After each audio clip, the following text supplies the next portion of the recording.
Buenas noches amigos, bienvenidos a Televisión Educativa Nacional, Canal 10, en su programa Vamos a Descubrir de esta noche.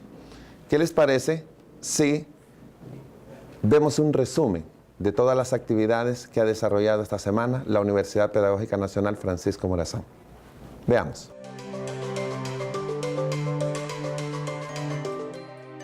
La delegación que representará la Universidad Pedagógica Nacional Francisco Morazán en los 6º Juegos Universitarios Deportivos Centroamericanos Juduca 2016 fue juramentada por el rector de esta casa de estudios, David Orlando Marín.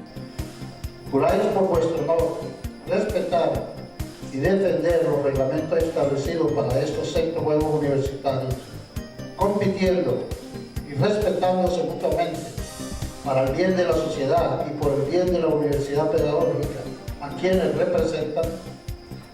Sí, la representación está conformada por 133 atletas de las diferentes disciplinas en las cuales se competirá a partir del lunes 18 de abril del 2016. En esta ocasión los abanderados fueron los destacados atletas Joseph Norales y la campeona centroamericana de natación Ana Uceda, quienes en nombre de sus compañeros comprometieron a dar lo mejor en esta justa deportiva regional. Bueno, quiero decir que para mí es un placer estar ya en mis 3º Juegos Universitarios. Como lo he hecho en los años anteriores, espero dar lo mejor de mí y dar los mejores resultados para la universidad y poner en alto el nombre de la universidad. Bueno, como todo atleta creo que es un orgullo para uno, ¿verdad? Y más que todo uno siente esa pasión y ese amor por la universidad, entonces uno siempre entrena para dar los mejores resultados y en esta ocasión espero que no sea la excepción. Tengo 4 pruebas individuales que son 50, 100 y 200 mariposa y el 50 pecho. Las expectativas, como siempre lo he tenido, es ganar todo lo que pueda en oros para la universidad. Pues para mí es un gran honor, ¿verdad?, ser el abanderado. Gracias a Dios y a la comisión de la universidad que ha hecho todo lo posible para que sea el abanderado. Y ahora nada más nos queda triunfar y buscar romper el récord que hay y hacer todo lo mejor. Bueno, el reto es, como les decía anteriormente, buscar la medalla de oro y hacer todo lo posible para dárselo a la UPN. La competencia, que por una semana reúne a 1.700 atletas de Centroamérica, Panamá y República Dominicana, se desarrollará en distintos escenarios deportivos, incluidos las instalaciones de la UPN-FM. La Universidad Pedagógica Nacional Francisco Morazán participará en fútbol, futsal, tenis de mesa, ajedrez, natación, atletismo, karate, voleibol y taekwondo en las categorías femenino y masculino. Como curiosa, interesante y divertida, calificó la vida de Miguel de Cervantes el embajador de España en Honduras, Miguel Albero, quien dictó la primera conferencia de la Semana del Idioma, organizada por la Universidad Pedagógica Nacional Francisco Morazán y El Heraldo. Estamos en esta de hoy, que es una charla que yo voy a dar sobre Cervantes y también sobre el Quijote y un poco la idea de por qué este libro se convierte en un libro universal, ¿no? En algo que nos une a todos, ¿no? Yo digo que el español tiene la ventaja de que nos une a los dos lados, que es una lengua muy unitaria, a la vez muy rica, con muchos matices, lo que nos permite tener mucha variedad del español, mucha riqueza del vocabulario, pero seguir entendiéndonos ahora como nos estamos entendiendo nosotras, siendo de 2 países alejados, ¿no? En su discurso de apertura, el rector de la universidad, David Orlando Marín, destacó que el idioma español en el mundo hispanohablante es un homenaje a la memoria del gran escritor Miguel de Cervantes Saavedra, quien construyó el cimiento de la lengua española a través de su obra maestra, el ingenioso hidalgo Don Quijote de la Mancha. Esta es una de las muchas actividades que se realizarán toda la semana conmemorativas al idioma, que incluyen literatura, música, teatro y cine. La Universidad Pedagógica Nacional Francisco Morazán es la sede de la 35 sesión del Consejo Regional de Vida Estudiantil CONREVE, que se desarrolla en Honduras, con el fin de discutir varios aspectos para la mejora de la calidad educativa regional. En la región participan dirigentes estudiantiles de las universidades públicas de la región adscritas al Consejo Superior Universitario Centroamericano SUCA, además de República Dominicana. Sí, ellos ya tienen en el plan de estudios la clase relacionada con el juego de pelota maya. Ellos van a venir a dar una conferencia magistral de cómo se implementó en la malla curricular el tema del juego de pelota, y también van a hacer una demostración práctica del juego de pelota en el desarrollo de la clase.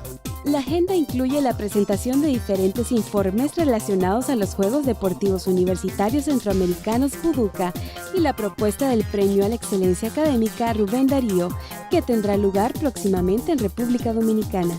Al final de la jornada, con toda la información obtenida, se iniciará la realización del segundo Diagnóstico Regional de Vida Estudiantil 2006-2016, el cual será presentado en el Congreso.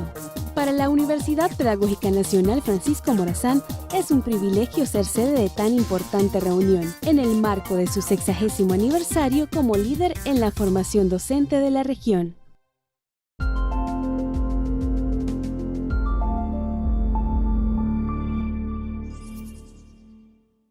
Continuamos con ustedes, amigos, después de haber visto este resumen de noticias de la semana en la Universidad Pedagógica Nacional Francisco Morazán. Vamos a ir a una pequeña pausa comercial y vamos a retornar con ustedes para presentar nuestros invitados y el tema de esta noche.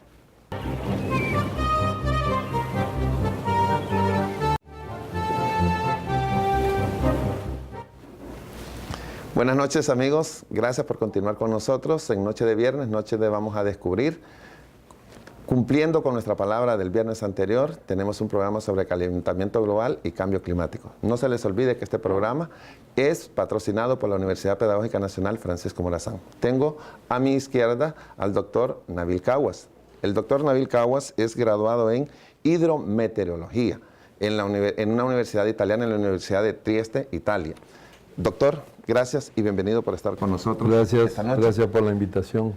Y a mi derecha tengo al profesor Fredis Mateo Aguilar. El profesor Fredis Mateo Aguilar es docente de la Universidad Pedagógica Nacional Francisco Morazán y es además asistente de la dirección de posgrado de esta casa de estudios. Profesor, ¿qué le parece si para que entremos en temática vemos un corto video para que nuestros televidentes entren, como diríamos, en calor y en la temática que vamos a tratar esta noche? Veamos.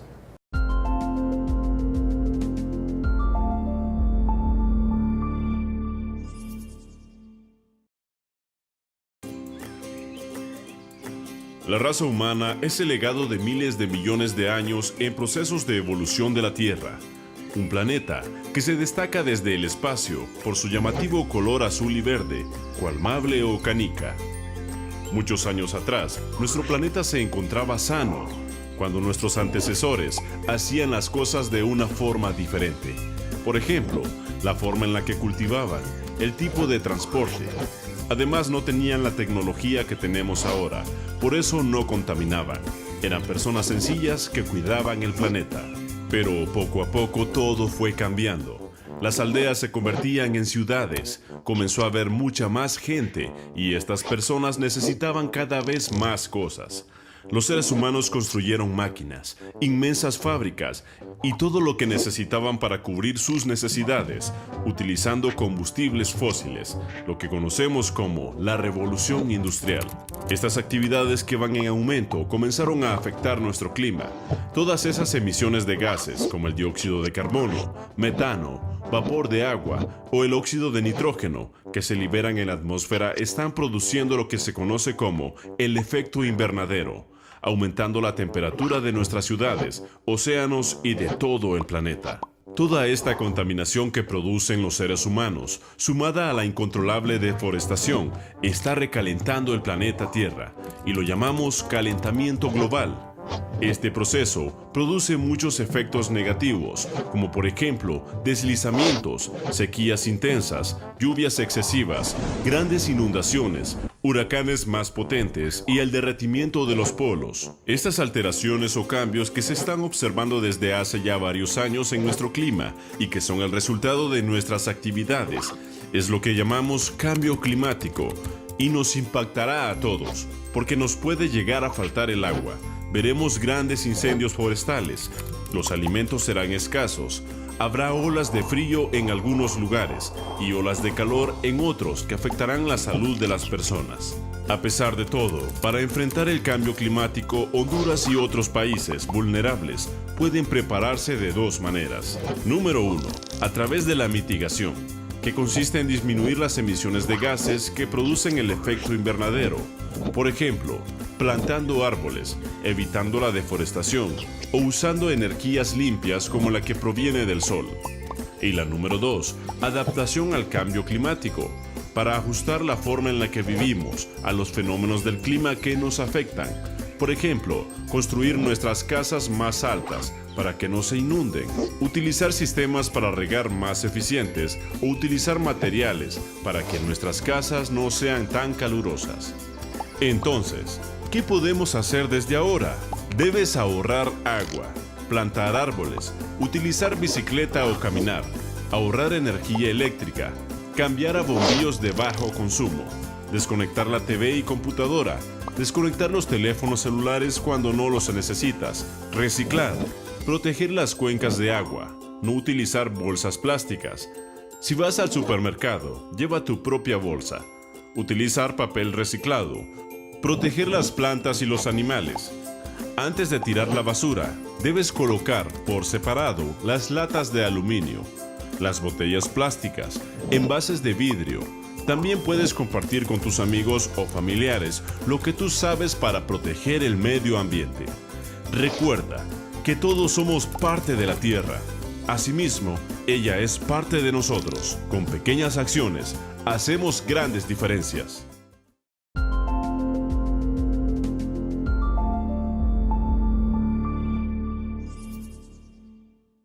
Continuamos con ustedes, amigos, después de haber visto este video. Doctor Nabil, calentamiento global, cambio climático, realidad u utopía. Bueno, podemos decir que en realidad es una realidad. Tal vez si vemos al cambio climático como una ciencia prácticamente, se puede confirmar de que tiene dentro de la misma muchos fenómenos, o varios fenómenos, algunos que son naturales y otros son producidos por el hombre. Así que uno de los fenómenos es el calentamiento global, si lo vemos de esa forma. Profesor Mateo. Sí, bueno, en relación a los términos, hay un debate incluso en la parte de la definición, pero es lógico. Los conceptos, las definiciones evolucionan en el tiempo. Bueno, pero todos apuntan a lo mismo. Algunos definen calentamiento global como la alteración en las temperaturas a nivel global, y cambio climático es la variedad climática en relación a las temperaturas, que todavía no se ha llegado a constatar si es en relación también a las lluvias, pero que apuntan hacia el mismo fenómeno. Ahora, doctor Caguas, cuando nosotros vemos este video y escuchamos y leemos en múltiples fuentes, ¿es realmente tan dramático el cambio como nos lo plantean? ¿O realmente es mucho menor? Mire, definitivamente el problema es grande, es dramático. Allá por los años 80 me acuerdo que cuando dábamos charlas sobre los posibles efectos del cambio climático en la naturaleza, en el ecosistema, en la tierra, con todos sus fenómenos naturales, algunos nos quedaban viendo como incrédulos. Bueno, ¿de qué están hablando estos? Si están sobregirados, están allá arriba buscando otras identificaciones de actividades no naturales que podían existir como fenómenos de la Tierra. Y ahora ya estamos claros de que sí lo estamos sintiendo, tenemos sus efectos, tenemos que lidiar con ellos, tenemos que trabajar con ellos, Muchas veces los costos de poder lidiar con el cambio climático son muy altos para un país como el nuestro, así que tenemos que buscar soluciones un poco más autóctonas, más propias para nosotros. Tiene que ver como el clima, como en sí, es un cambio del clima, y el clima tiene que ver con todos los sectores. Cualquier sector que usted se pueda imaginar, agricultura, industria, energía, salud, turismo, cualquier sector que usted, económico, industrial inclusive, todos los sectores tienen que ver con el clima, y de hecho un cambio en el clima nos produce un cambio o un efecto negativo o positivo. Cuidado, no todos los efectos del cambio climático son negativos. Hay algunos que más bien son positivos dependiendo desde qué punto de vista usted los pueda ver, pero tiene que ver, definitivamente tenemos que lidiar con ellos y tenemos que ir viendo cómo solucionamos algunos de los problemas, ya sea mitigando o adaptándonos. Y ahí es donde hay un poco de discrepancia, porque hay algunos grupos que creen más en la mitigación, otros grupos creen más en la adaptación. En la adaptación. ¿Qué le parece, doctor y profesor Freddy, si cuando retornemos de la pausa comercial, hablamos un poco, doctor, sobre la convención que hubo en París, ¿verdad? Que parte por los compromisos que las naciones asumen como sus responsabilidades y la respuesta ante este problema. Y a ustedes les prometemos que retornamos dentro de unos minutos.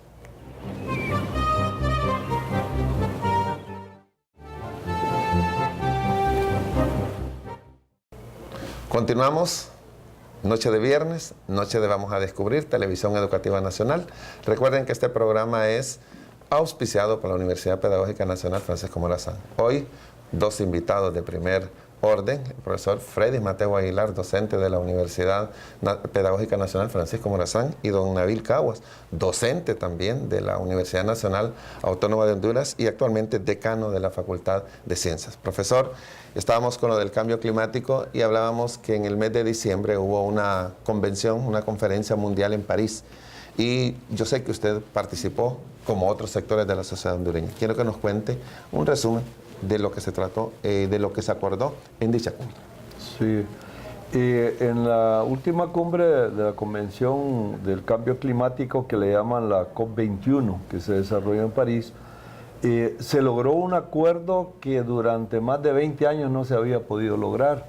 Un acuerdo entre todas las partes, un consenso general donde no hubo ningún país que dijera no, estoy de acuerdo con una frase u otra de ese acuerdo, en el cual se establecen algunos parámetros de tipo científicos y también de medidas de adaptación. Ahora bien, el problema es que el compromiso que firmaron todos los países y todos los gobiernos, que fueron más de 180 países que participaron, no es vinculante. Eso significa que cada país hará los esfuerzos más grandes y propios como para poder lograr mitigar o adaptarse al cambio climático. Doctor, y solo por curiosidad, países, por ejemplo, usted se va hace 20 años, yo creo que se recuerda la de Kioto, creo que fue, la de Río, han habido una gran cantidad de esfuerzos. Exacto. Pero hay países, digamos, como Estados Unidos, en donde no se compromete, lo mismo que China, la India. ¿Esos países qué posición asumieron en esta cumbre? Bueno, ese es el problema. Si comparamos eso con el Acuerdo de Kioto, por ejemplo, en el Acuerdo de Kioto había que firmar y era más vinculante. Y algunos países como Estados Unidos, Australia, fueron los últimos a final del periodo que lograron firmar. Y aún habiendo firmado, nunca se cumplió con los parámetros establecidos en ese acuerdo. Entonces, este acuerdo se ha logrado basado en que los países harán sus grandes esfuerzos propios, pero como le decía inicialmente, no hay una letra vinculante que obligue a cada uno de los países y que puedan ser después analizados o auditados si lograron o no algunas medidas. Y por eso fue que, digamos, fue más fácil obtener o lograr ese acuerdo entre todos, buscando lógicamente un máximo de variación de temperaturas de no más de 2 grados centígrados, buscando tratar de reducir las emisiones de gases de efecto invernadero para evitar el calentamiento global, buscando reducir algunos efectos nocivos de industrias que todavía son industrias de chimenea que existen en algunos países. Se presentaron, sin mencionar nombres, pero se presentaron lugares donde usted no puede ni siquiera caminar. Aquí a veces no caminamos por el humo del incendio o por la neblina. Allá no caminan por la contaminación que tiene el ambiente, donde usted pone una camisa y a las 2 horas tiene todo el cuello color negro. Entonces, son países que sí, mucho más desarrollados, económicamente más ricos que nosotros, pero que tienen esos grandes problemas. Ahora, doctor, por la expertise de su especialidad, que es la hidrometeorología, profundícenos un poco más sobre el cambio climático, además de lo que nosotros ya vimos en el video, los gases de invernadero, que ya sabemos que sería bueno que nos lo recordáramos, todo lo que se refiere, los efectos que esto está teniendo en la vida, porque usted planteó algo sumamente crucial, y es que no solo tiene que ver con el campo, tiene que ver con la ciudad, tiene que ver con el campesino, tiene que ver con el que cultiva, tiene que ver con el ganadero, con el industrial, con el turismo, con eso. ¿Cómo tenemos que abordar nosotros desde su perspectiva todo lo que se refiere al calentamiento global? Mire, el cambio climático tiene varios fenómenos, pero básicamente son 2 los que preocupan más. Uno es un fenómeno natural que conocemos como el fenómeno del niño o la niña, que estábamos ahorita terminando uno de ellos y estamos sintiendo sus efectos, que en nuestros países de la región centroamericana y el Caribe sus efectos son más de sequía que otra cosa. Y el otro es el calentamiento global o el efecto invernadero, que mucha gente habla del efecto invernadero como un fenómeno malo que nos está explotando, gracias al efecto invernadero que podemos respirar, que podemos vivir, que tenemos oxígeno. Así que aquí el malo de la película somos nosotros, los seres humanos, no es el efecto en sí. Ahora, el calentamiento global es una consecuencia de la existencia del efecto invernadero por la emisión de gases. Lógicamente el efecto invernadero es una capa donde nosotros, al emitir gases, estos gases no pasan hacia afuera, sino que se van acumulando y van aumentando las temperaturas. En algunos lugares ha habido aumentos de más de 3 o 4 grados, de grados Celsius. Eso lógicamente induce a otros tipos de fenómenos, todo lo que son los glaciares, que se van perdiendo, se van deshielando.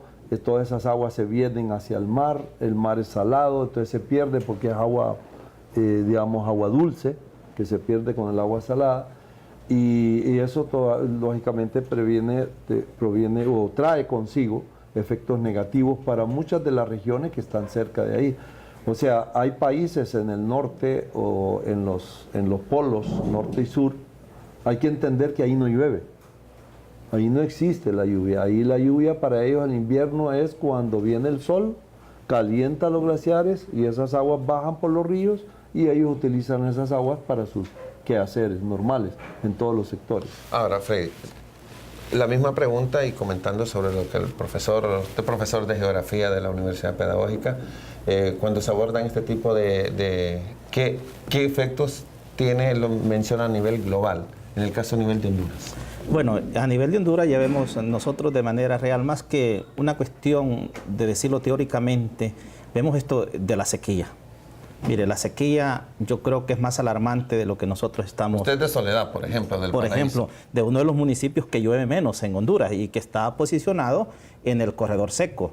Si usted viaja hacia el sur de Honduras y todo el corredor seco, se va a dar cuenta de los impactos del calentamiento global o cambio climático, donde hay pérdida de cultivo, donde hay muerte de animales, por ejemplo, en la ganadería, por falta de pasto. O sea, hay consecuencias, incluso también en la parte de la insolación. Nosotros vemos así a nivel empírico, sentimos que cada vez las olas de calor y que la insolación es mayor en nuestro país. O sea, las consecuencias, y como volvemos a aquella pregunta, si es mito o realidad, el cambio climático es una realidad que no podemos obviar. Eso está presente, y cuando hablamos también de calentamiento global y que lo define como incremento de las temperaturas a nivel promedio, no significa que todos los lugares van a ser más caliente, sino que hay lugares, hay fluctuaciones, es decir, algunos más fríos, otros más calientes. Entonces esta inestabilidad, y que nosotros la estamos viviendo, miremos todos estos frentes fríos que nos han estado azotando con mayor frecuencia. Siempre hemos tenido estos fenómenos, pero cada vez con el calentamiento global se aceleran.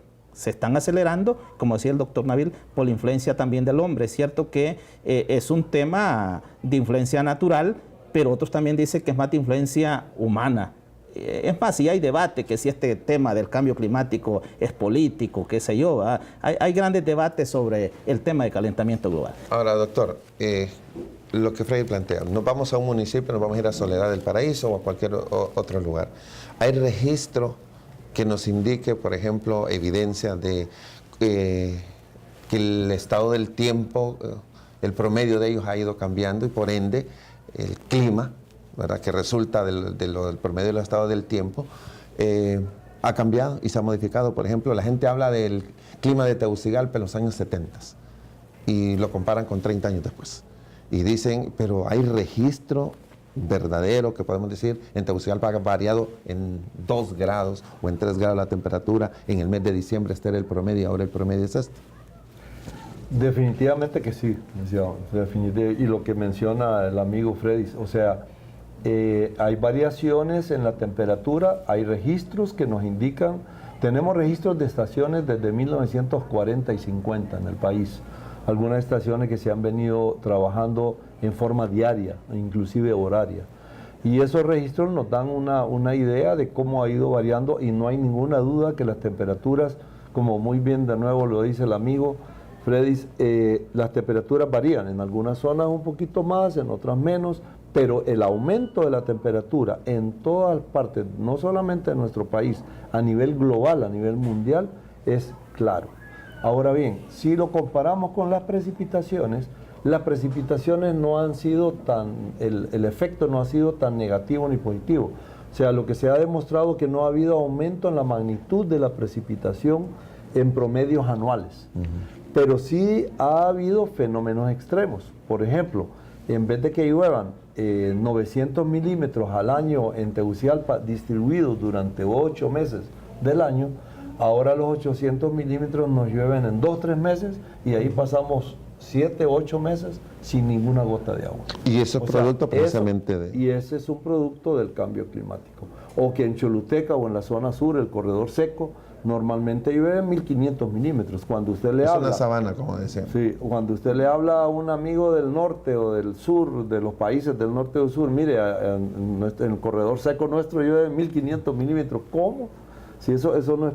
¿Y cómo lo llaman seco? Si 1500 es agua, es lluvia. El problema es que nosotros perdemos el agua, no la utilizamos, no la guardamos, no tenemos reservorios. Hablamos ahorita de reservorios de cosechas de agua. Por favor, eso es bueno para un campesino nuestro, una persona o 2, pero nosotros necesitamos reservorios grandes, necesitamos un reservorio tipo Concepción, Francisco Morazán, Nacaome, reservorios y no solamente para agua potable, consumo, saneamiento, para agricultura, para industria, para energía. O sea, los reservorios de agua son necesarios. Usted compara países de Europa, ciudades, por ejemplo, de 8 millones de habitantes, donde solo llueven 400 milímetros al año. Y no hay tienen escasez. Agua, y no hay escasez. Tienen agua las 24 horas del día. Nosotros nos llueven 1500 milímetros y nos ponen 2 veces.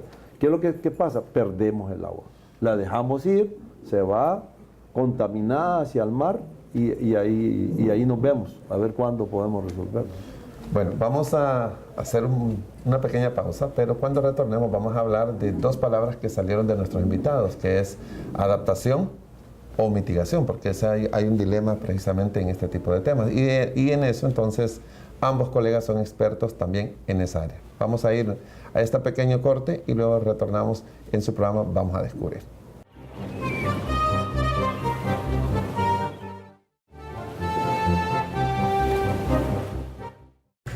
Continuamos con ustedes, amigos, noche de viernes, noche Vamos a Descubrir. Seguimos con su serie de programas sobre calentamiento global y cambio climático. Nuestros invitados, el doctor Nabil Caguas, decano de la Facultad de Ciencias de la Universidad Nacional Autónoma de Honduras, docente de esa casa de estudios, y el profesor Freddy Mateo Aguilar, profesor de Geografía de la Universidad Pedagógica.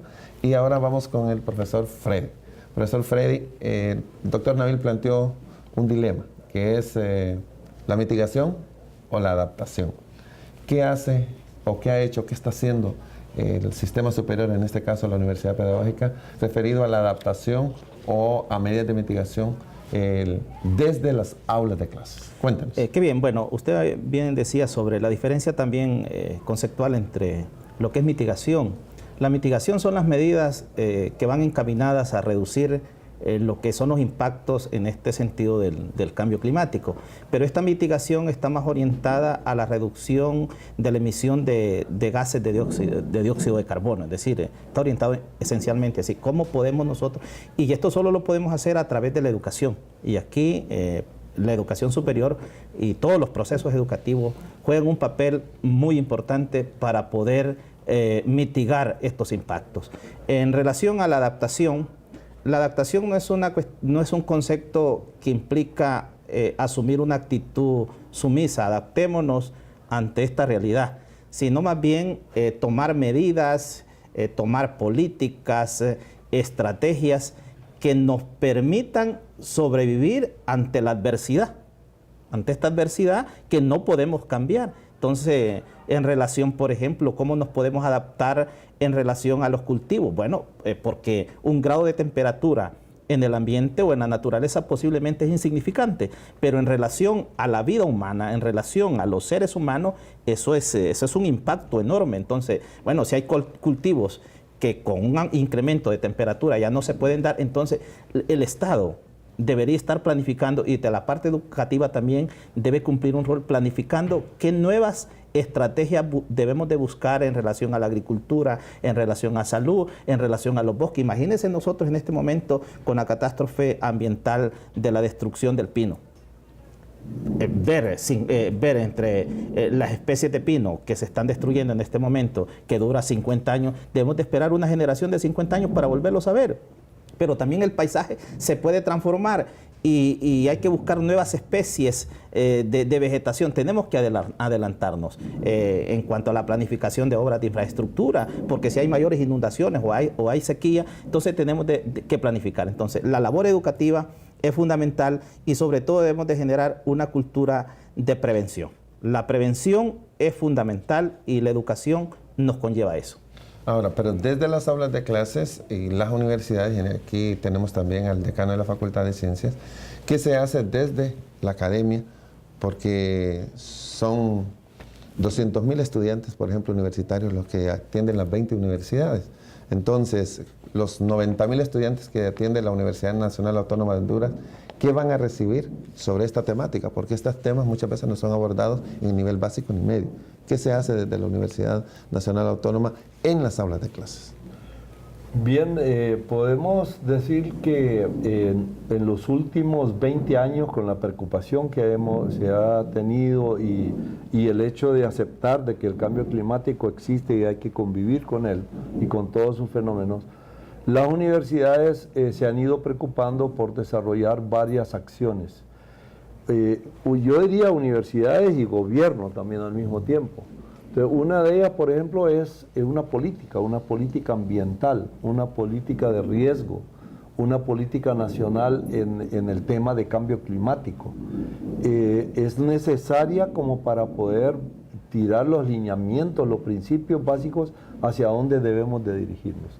Y como universidades, definitivamente la educación es prioritaria, la investigación es prioritaria.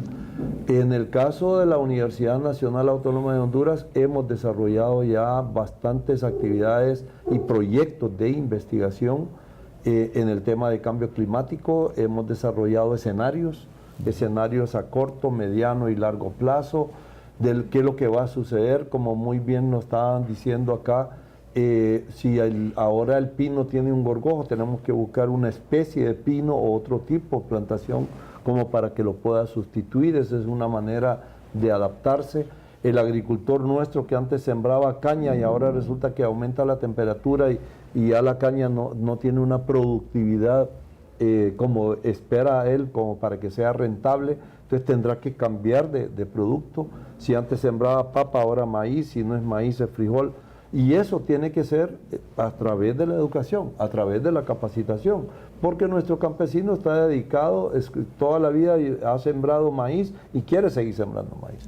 Pero si está en un lugar donde ha habido cambios de temperatura y que el maíz ya no es rentable producirlo en esos lugares, pues habrá que buscar técnicas, capacidades, conocimientos, investigación, trabajos que le permitan capacitarlo a él para buscar esas nuevas especies que sí pueden ser adaptables, y eso se llama adaptación. Son ejemplos de adaptación en el campo agrícola, igual en el campo energético, en el campo industrial, en el campo de recurso hídrico.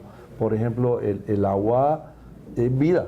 Si no tenemos agua, me pueden quitar la luz, me pueden quitar lo que es otra cosa, pero no me pueden quitar el agua. Ahora, doctor, siempre en el ámbito educativo, y aquí retorno nuevamente, Freddy, en este momento en la pantalla están apareciendo unos manuales de cambio climático que fueron producidos por la Universidad Pedagógica Nacional Francisco Morazán con un equipo de expertos y muchos profesores. Yo quiero, profesor Freddy Mateo, que nos cuente sobre este proyecto que tuvo la universidad y que ha dado muy buenos resultados. Sí, este proyecto, ese es un resultado. Los manuales en relación a los conceptos básicos de cambio climático y adaptación al mismo son un resultado de un proyecto que llevamos a cabo con el Consejo Superior Universitario, una convocatoria que incluso también ha participado la Universidad Autónoma con el proyecto de Universidad Segura. Y en nuestro caso con la incorporación de la gestión de riesgo y adaptación al cambio climático, porque la gestión de riesgo se articula con este tema de cambio climático. Es decir, dos definiciones diferentes, pero que a la vez se articulan, porque el cambio climático se constituye también en un momento determinado, se puede constituir en riesgo, es un riesgo. Entonces, incorporarlo en todas las carreras, lo hemos incorporado en todas las carreras de estudio de la Universidad Pedagógica, como en 140 asignaturas. Es decir, incorporar a la currícula, pero no solo es que quede declarado, sino llevarlo a cabo dentro del aula de clase. ¿Con qué objetivo? Con el objetivo de transformar conductas, de transformar estilos de vida, porque nosotros muchas veces en la educación sí estamos hablando de impacto climático, de impactos ambientales, pero no estamos generando una actitud operativa, es decir, nosotros debemos de ser reactivos ante este tipo de fenómenos, debemos de transformar, debemos de convertir en una conducta totalmente distinta y que debemos demostrar para que podamos hacer y reducir estos impactos de riesgos. Ahora, doctor, Freddy plantea una nueva visión de abordar los problemas. ¿Por qué? Porque hemos estado acostumbrados al enfoque disciplinar, pero el tipo de problema que estamos abordando rompe ese paradigma disciplinar y se convierte en un modelo multidisciplinar y transdisciplinar. ¿Cómo se aborda eso desde el aula de clases? Un especialista. Bueno, hay varias maneras que se pueden hacer. Uno de ellos es tratar de incorporar los temas de gestión de riesgo y cambio climático en cada una de las materias como se menciona, y que esto pueda ser desarrollado a nivel de todas las carreras, lo cual no es fácil. No es fácil porque hay mucha oposición también en los planes de estudio. Sí, porque uno anda cuidando el feudo y el pedacito del conocimiento. Y estos temas son ejes, como usted bien lo menciona, son ejes transversales, donde tienen que ver con todas las materias. Entonces, por ejemplo, uno de los casos es que en la Universidad Nacional nosotros lo que hemos hecho también es crear 3 clases que son optativas. Normalmente en los planes de estudios hay 1 o 2 clases en que el estudiante en cualquier carrera que esté está obligado a llevar unas clases optativas. Entonces ahí creamos clases optativas de educación ambiental, de cambio climático y energía, de ciencias de la tierra.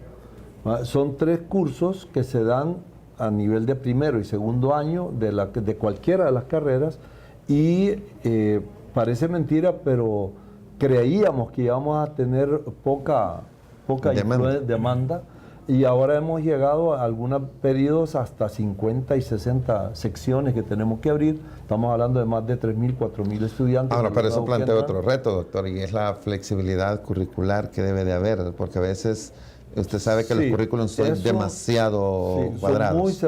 Son muy cerrados, pero como tienen esos cursos optativos, ¿verdad?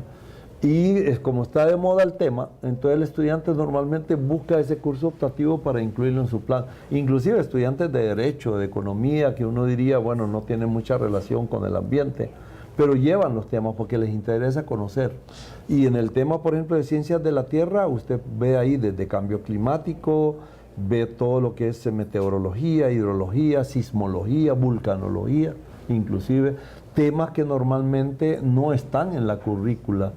Toda gestión de riesgo, movimientos de ladera, inundaciones, sequías, son fenómenos que se habla muy poco de ellos en algunas clases de física, de ingenierías, pero no en todas las carreras. Ahora, otras instituciones están optando como por aperturar cátedras, por ejemplo, referidas al estudio de la Tierra, como la Universidad Pedagógica, que tiene una cátedra de la Tierra. Y desde allí, entonces, abordar todo este tipo de temas, ¿verdad?, que son de interés para todos los estudiantes. Esa es otra manera de poderlo hacer, desarrollar también diplomados o charlas, seminarios, talleres. O sea, hay varias maneras en que a través de la academia y la investigación, lógicamente. La investigación concurre más, diría yo, a nivel de las maestrías. Sí.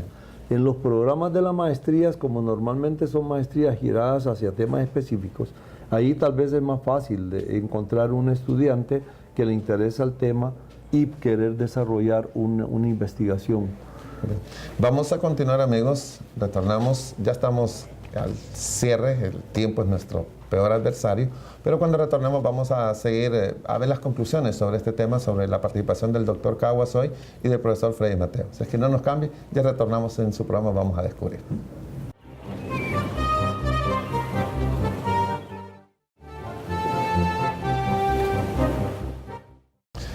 Continuamos con ustedes, amigos. Vamos a descubrir Televisión Educativa Nacional. Hoy, noche de viernes, agradecemos que nos estén acompañando.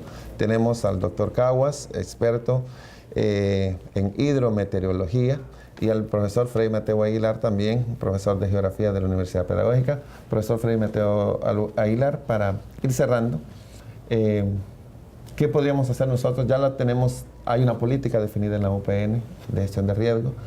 Hay incorporaciones en la currícula en más de 140 espacios curriculares. Está llegando al aula de clases. ¿Qué otra cosa se puede hacer para los que no vienen a la universidad? Por ejemplo, ¿qué tiene que hacer el profesor que hace muchos años se graduó, el profesor de básica, de media, profesor de educación prebásica? ¿Qué tiene que realizar sobre abordando el tema de enseñanza y de educación sobre este temático? Bueno, más que conocer, porque nosotros en la ciencia logramos conocer, es importante capacitar, pero la sensibilización es muy importante, que a través de nuestros procesos educativos y que en la misma universidad lo estamos haciendo, sensibilizar y sensibilizar en toda la comunidad, socializar estas ideas también, porque si no las socializamos no debemos de ver la enseñanza de estos temas eminentemente normativos o que estén declarados en un currículum, sino la parte de la conciencia que nosotros debemos de tener como profesor. Y aquí juega un papel muy importante la actitud. La actitud es fundamental. Entonces, desde la universidad que formemos actitud en nuestros profesores, porque el profesor debe demostrar la actitud que llega al estudiante y también como universidad, que somos la única institución de educación superior formadora de docentes, esto nos permite llegar a todos los rincones de Honduras. Y bueno, en conclusión también, este tema no solo atañe a nivel de la ciencia, a nivel de la investigación, a nivel de la extensión. Esto es un problema. Y si es un problema, esto innova el currículum. Por lo tanto, debe ser enseñado y debe ser asumido por líderes políticos, por líderes mundiales, por líderes religiosos, ambientalistas, sociales. Este es un compromiso social que atañe a cada uno de nosotros para transformar y para, sobre todo, proteger nuestro planeta. El mañana es hoy y no debemos de postergar en el tiempo, porque hacerlo es la muerte. Muy bien. Tenemos, creo, la entrega de un reconocimiento, profesor Freddy, al doctor. Díganos por qué. Como muestra de estar en sintonía entre las universidades, el doctor Nabil Caguas nos ha apoyado en este proyecto como capacitador en el tema de cambio climático. Y así que hoy aprovechamos esta gran oportunidad para hacer la entrega de este diploma al doctor Nabil. Gracias, gracias. Muchas gracias. Bueno, por el vemos apoyo. aquí Gracias, la cooperación interinstitucional abordando una temática. Doctor, con sumo pesar vimos, por ejemplo, el incendio que lleva el nombre de una prima suya, si no me equivoco, que es doña Janet Caguas, una luchadora permanente por esta causa en Tela, en lo que es la zona de Punta Sal. Y yo quisiera que usted hiciera un llamado precisamente a todos los que nos ven, que son de distintas edades, de distintos orígenes, sobre la responsabilidad que tenemos como ciudadanos en esta temática. Mire, es una tragedia grande la que ha sucedido ahí en Tela. Esa zona es el albergue no de cientos, de miles de formas diferentes de vidas, ecosistemas marinos, costeros. Es un parque que engloba varios ambientes, diferentes ambientes, y cada uno con sus propias características, con su propia vida.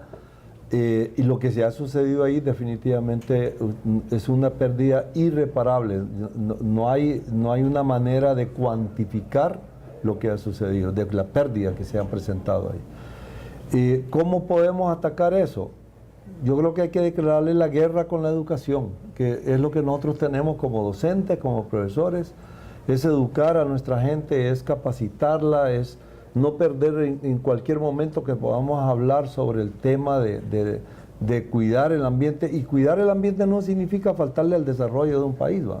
Porque mucha gente cree que si uno se defiende el ambiente es porque está en contra de un desarrollo económico. Falso.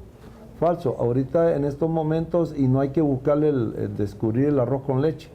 O sea, hay técnicas, hay maneras de desarrollar económicamente un país con las diferentes actividades del ser humano sin mover o sin molestar al ambiente alrededor del cual está desarrollándose esa actividad. Y ya muchas de las empresas con responsabilidad social han desarrollado actividades. Yo, por ejemplo, quiero reconocer acá los cañeros, las cañas de azúcar. Los cañeros antes lo que hacían era quemar e incendiar, igual como sucedió en el Parque Janet Caguas. Ahora ya no, si usted va, mira los desechos, los hacen a través de un sistema y tecnologías sencillas que no nada de otro mundo, y genera energía eléctrica. Y están consumiendo su propia energía eléctrica, que les ha producido lógicamente reducción en los costos. Y así, si usted va a diferentes tipos de actividades del ser humano, se encuentran muchas tecnologías de mitigación, porque son tecnologías de mitigación o de adaptación, que le permiten a usted desarrollarse como país económicamente hablando, sin tener que perjudicar el ambiente alrededor del cual está trabajando. Bueno, han coincidido nuestros invitados que mucho pasa por la actitud que como ciudadanos nosotros asumamos ante este reto que estamos viviendo, ante esta situación dramática, que si nosotros no tomamos las medidas correspondientes, cada vez la situación va a ser peor. Queremos y deseo agradecer especialmente al doctor Caguas, al profesor Freddy Mateo Aguilar, por haber compartido con nosotros esta noche de viernes, esta noche de Vamos a Descubrir. A ustedes agradecer su presencia y recordarles que también este programa, además de verlo en Televisión Educativa Nacional, también pueden en versión digital. Usted en este momento está apareciendo en la pantalla, en la página en donde usted puede tener acceso a él. Gracias a todos ustedes, gracias a todos los amigos por reportar nuestra transmisión desde todos y distintos lugares del país. Gracias a todos, buenas noches y hasta la próxima.